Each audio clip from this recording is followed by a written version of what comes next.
So at this point, you'd think it would be obvious what exactly the fuss is about. After this much talking, you would assume every person in America would understand what crimes Donald Trump is being accused of committing. For example, here was MSNBC's best attempt to get you to care.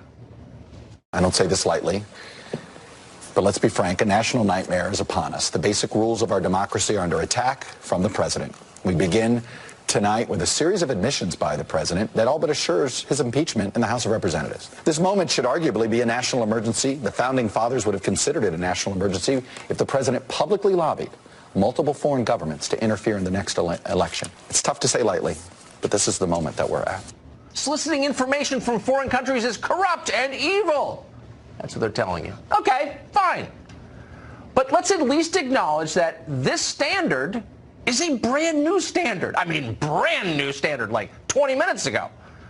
Because it wasn't that long ago, less than a year, you'll remember this, that all of American politics revolved around information solicited from foreign countries. It was called the Steele Dossier. And back then, the press corps strongly approved of it.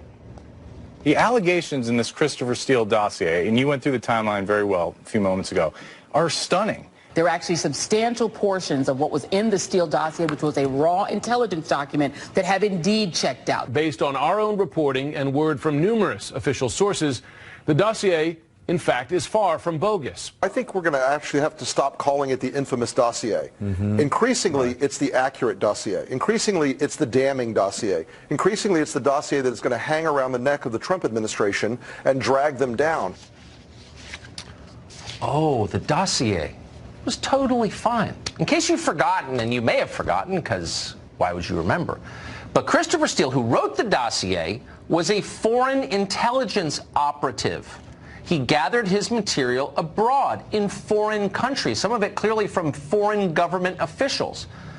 At the time, that was absolutely fine with Democrats. They weren't embarrassed to say so. Clinton campaign staffer Brian Fallon tweeted this. We could give you a million examples. Here's one. Here's his tweet. I regret I didn't know about Christopher Steele's hiring pre-election. If I had, I would have volunteered to go to Europe and try to help him. Oh, okay. And by the way, if foreign interference is such a concern, and by the way, it should be a concern, then why are we more worried about foreign companies sending de facto bribes to the family members of connected politicians? There are a lot of those. We're picking on Joe Biden's son because it's in the news, but it could be a lot of people's sons. Trust me. But in the case of Biden's son, nobody thinks he's an expert on Ukrainian energy policy. He got the gig because of his dad. It was influence peddling, obviously. In this case, that's okay, though, for some reason. In Washington right now, there are no actual rules. Partisans simply invent standards for the purpose of destroying their political enemies. Professor Cohen, thanks so much for coming on tonight. Hi, Tucker. So I just want to be clear about the Steele dossier, and I don't want to relitigate, the years that we spent talking about this, but now that the standard in Washington is soliciting information from foreign governments is an impeachable offense, the Steele dossier, which was the basis of the Russia investigation, was that information in whole or in part from foreign governments?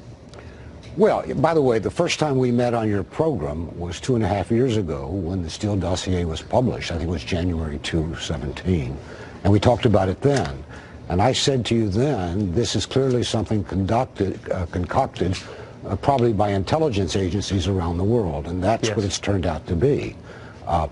Steele's premise, which got him attention, was that he got all this from sources high in the Kremlin, correct? It was supposed to be Kremlin sources. But the story didn't make any sense because the dossier said Putin wanted to elect Trump.